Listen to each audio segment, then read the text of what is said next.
بسم الله والصلاة والسلام على سيدنا محمد وعلى آله وأصحابه أجمعين. Assalamu alaikum wa rahmatullahi wa barakatuh.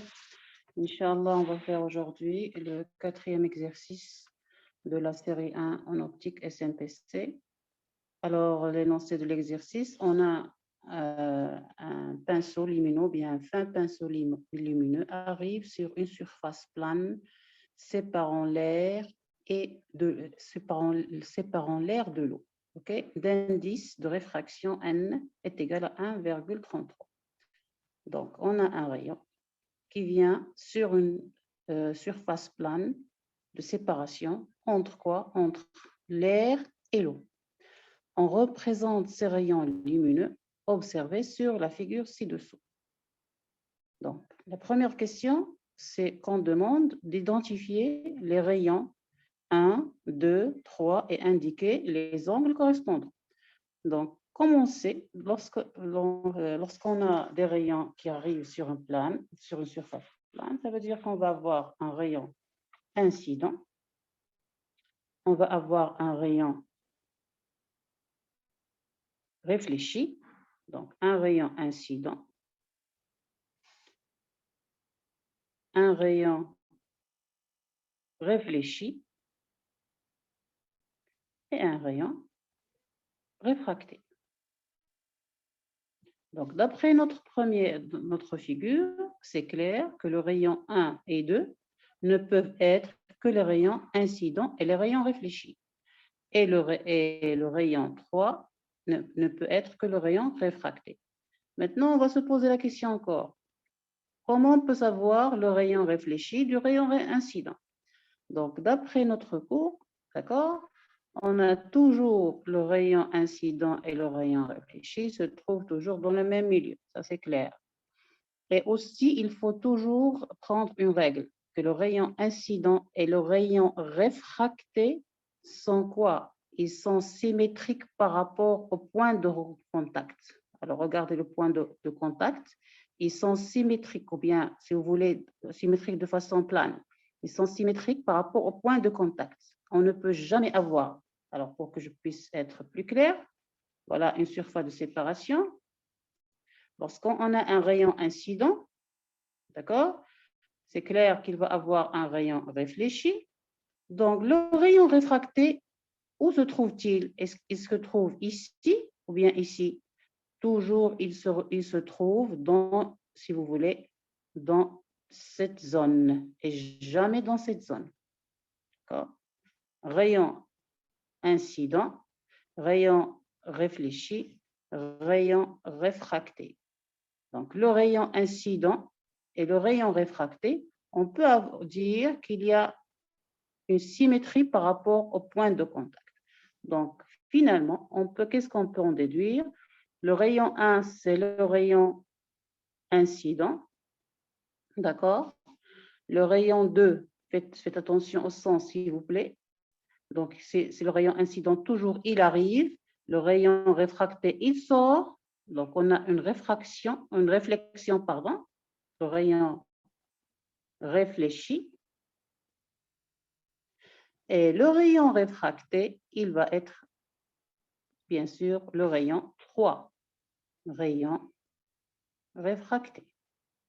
Donc, on va avoir donc, notre surface de séparation. Où se trouve-t-elle? Voilà notre surface de séparation. Je vais la mettre en une couleur différente. C'est ça la surface de séparation. D'accord? Et la surface, ou bien si vous voulez, ce n'est pas la surface, mais la normale à la surface de séparation pour retrouver nos angles n'est autre que ça. Donc voilà, finalement, notre angle incident I, notre angle réfléchi I' qui n'est autre que I, on peut dire qu'il est égal à I', et notre notre angle réfracté qui se trouve là. D'accord? Maintenant, on veut savoir où se trouve l'eau et où se trouve l'air. D'accord? à l'œil nu, on peut dire, bien, c'est déjà par la figure, on peut le savoir. Par exemple, normalement, vous pouvez le savoir de deux façons. Seul possible de le savoir directement. Qu'est-ce qu'on avait dit la dernière fois? On avait dit que lorsqu'on a on a un rayon incident, OK? De façon générale, voilà la normale. Si vous voulez, d'indice N1, le milieu 1, le milieu 2 d'indice N2. Si N1 est supérieur à N2, d'accord? Qu'est-ce qui se passe? Toujours, qu'est-ce qu'on a dit? Donc, pour faire la différence, on va dire que ça, c'est la normale, OK? Donc, le rayon réfléchi va avoir, il est symétrique par rapport au plan de séparation, les angles sont les mêmes. Ces angles sont les mêmes. Alors, vu que N1 est supérieur à N2, donc lorsqu'il passe le rayon passe vers le milieu 2, qu'est-ce qu'il fait? Alors, vu que son indice est faible, le rayon va s'éloigner de la normale. Il va s'éloigner, regardez, il s'éloigne de la normale et il s'approche de la surface de séparation. D'accord? Donc ici, qu'est-ce qu'on va voir? L'angle incident va être inférieur à l'angle réfracté. Et bien sûr, l'inverse est vrai. Si on prend un milieu N1 et cette fois-ci inférieur à N2, là on a N1 et là on a N2, donc notre rayon incident, notre rayon réfléchi, donc qu'est-ce qui va se passer? Cette fois-ci, il va s'approcher de la normale. Et voilà la direction de notre rayon incident dans le milieu réfracté. OK? Donc, d'après notre exemple ici, c'est clair que l'air, il est là et l'eau est là. Pourquoi? Car l'indice de réfraction de l'eau est supérieur à 1. Donc, le milieu le plus réfracté qui se trouve à droite de votre figure. Calculer par flèche le sens des propagations des différents rayons observés, indiquer le milieu qui représente l'eau. Eh bien, calculer l'angle limite de réfraction. Alors, avant d'entamer, on va faire une petite, je vais effacer tout ça, d'accord? Et définir c'est quoi un rayon, un angle limite. Qu'est-ce que ça veut dire un angle limite? D'accord? Donc, par définition, premièrement, l'angle limite, où se trouve-t-il? Ou bien, c'est quoi l'angle limite? L'angle limite, c'est un angle que si vous voulez, déjà le mot limite, ça veut dire c'est l'extrémité qu'il peut atteindre. Ça veut dire il ne peut pas dépasser cette valeur.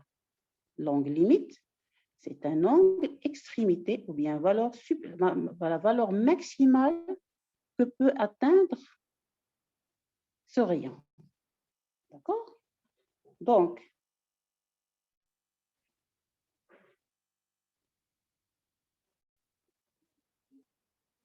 voilà, je vais dessiner. C'est une surface de séparation. Je vais faire la normale, d'accord? Cette surface de séparation, elle est là. Et je vais définir mon rayon.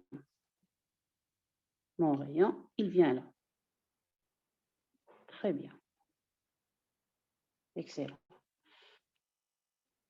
Où se trouve déjà, où on peut, l'angle limite ne se trouve pas dans n'importe quel milieu. L'angle limite, par définition, se trouve toujours dans le milieu le plus réfracté, ou bien d'indice supérieur. L'angle limite se trouve toujours dans le milieu à indice supérieur. Et par définition, d'accord, qu'est-ce que ça veut dire? Lorsque, par exemple, on a deux milieux de façon générale, on a deux milieux, OK? On a deux milieux d'indice N1 et l'autre milieu d'indice N2. Et toujours, on a la relation de Schnell-Descartes qui dit quoi? N1 sinus I égale à N2 sinus R, de façon générale. Si N1 est inférieur à N2, ça veut dire que N2, c'est lui qui a l'indice le plus supérieur ou bien le plus grand. Donc, où se trouve donc R? C'est elle qui va atteindre ce qu'on appelle l'angle limite. On peut l'appeler de n'importe quelle manière, sigma limite. Quand sigma R atteint sigma limite, alors à quoi est égal I? I va être égal à pi sur 2. Je répète. L'angle limite se trouve toujours dans le milieu le plus réfracté. L'angle limite se trouve toujours dans le milieu le plus réfracté ou bien dans le milieu à indice supérieur. D'accord? Quand l'angle qui se trouve dans le milieu le plus réfracté atteint, si vous voulez, l'angle limite, alors l'angle d'incident, il va être égal à pi sur 2. Donc, cette fois-ci, qu'est-ce qu'on va avoir? À quoi est égal sinus sigma, limite, n'est autre que quoi? M1 divisé par N2, car sinus le pi sur 2 est égal à 1. Ce qu'on appelle toujours est égal à l'indice le plus faible sur l'indice le plus fort. Quand on a cette situation, ça veut dire que tout angle, parce que ici, l'angle limite se trouve dans la partie réfractée. OK? Donc, qu'est-ce qu'on va voir? Cette fois-ci, comment on peut dessiner cette situation? Ça veut dire qu'on va avoir un rayon incident qui va venir avec pi sur 2, d'accord? Donc, il va sortir, d'accord, avec un rayon sigma limite. Donc, bien sûr, vu que notre rayon incident ne peut jamais dépasser pi sur 2, donc sigma le rayon réfracté ne peut jamais dépasser l'angle limite sigma. Maintenant, si on a l'inverse, ça veut dire que le milieu incident, c'est lui qui est le plus fort, et le milieu réfracté, c'est lui qui est le faible. Ça veut dire on va inverser. Ça veut dire que N2 va être là, d'accord? Et N1 va être là. OK? Donc, comment la situation va se faire? C'est que lorsque l'angle incident atteint l'angle limite, qu'est-ce qu'on va avoir? On va avoir toujours ce qu'on appelle une réflexion totale, toujours une réflexion totale. Et tous les angles qui vont venir dans cette zone vont toujours donner des réflexions totales. Et bien sûr, on n'aura plus de réfraction parce que tous les rayons vont sortir perpendiculaires au plan de séparation. Donc, pour notre exemple, sinus sigma limite, à quoi est égal? Le n faible, c'est 1. Le n fort, c'est 1,33. Donc, sigma limite, après calcul numérique, est égal, mais autre que, je vais voir, est égal à combien? À 48. Voilà. J'espère que l'explication de l'angle limite est claire. D'accord? Si vous avez des questions, vous pouvez les envoyer. Et bon courage. Salam alaikum wa rahmatullahi wa barakatuh.